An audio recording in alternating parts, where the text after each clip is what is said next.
This Independence Day, ask yourself, who filled the jails of the British Raj? Who faced the gallows, the lathis, the bullets? This is the story they don't teach you. 1921, Ahmedabad session of the Indian National Congress.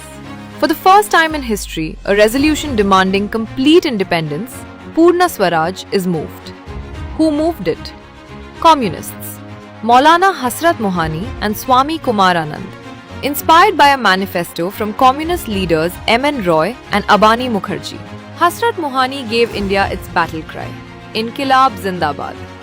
Kumaranand would spend 30 years of his life in British jails. The British Raj feared no one more than the communists. Peshawar conspiracy cases, 1921 to 1927. 5 cases manufactured against the earliest communist revolutionaries. Kanpur conspiracy case, 1924. M.N. Roy, Muzaffar Ahmad, Shaukat Usmani, S.A. Dange, charged with plotting to overthrow the colonial government. Meerut conspiracy case, 1929. 31 communist and trade union leaders arrested across the country.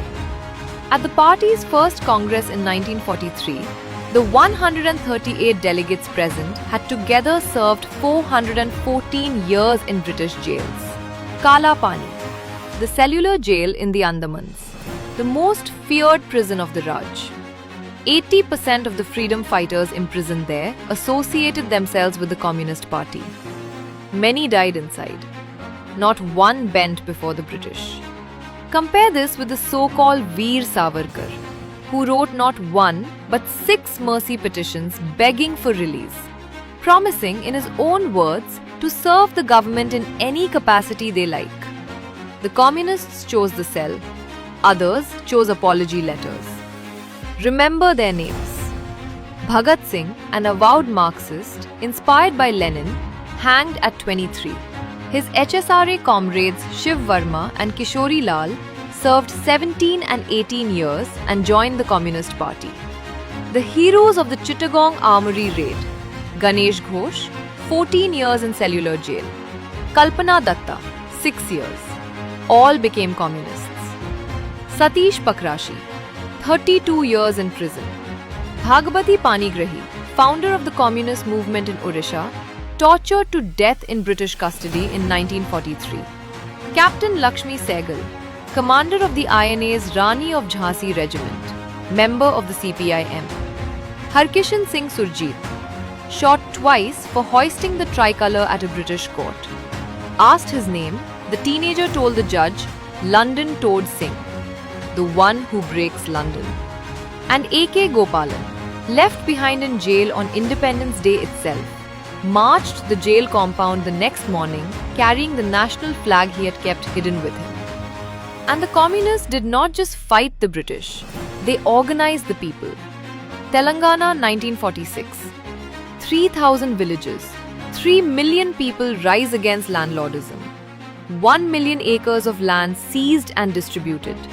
Over 4,000 communist and peasant fighters killed. Tebhaga in Bengal, where Hindu and Muslim peasants fought side by side while riots burned elsewhere. Punnapra Vayalar in Travancore, where over 1,000 communist workers died fighting a Dewan who wanted to keep Kerala out of India. The Warli Adivasi revolt, the Tripura tribal struggle, the Surma Valley. Freedom for the communists meant freedom for the worker, the peasant, the Adivasi, the oppressed. February 1946. Sailors of the Royal Indian Navy mutiny in Bombay. Red flags flying, Inqilab Zindabad on their lips. Within 2 days, 74 ships, 20 shore establishments from Karachi to Calcutta. The CPI's general strike in support brought Bombay to a halt. Over 400 died in army firing. The British knew then they could no longer hold India. The Raj was finished. They gave their ears, their eyes, their lives for a free India that belongs to its people. This Independence Day, remember the real freedom fighters and carry their struggle forward.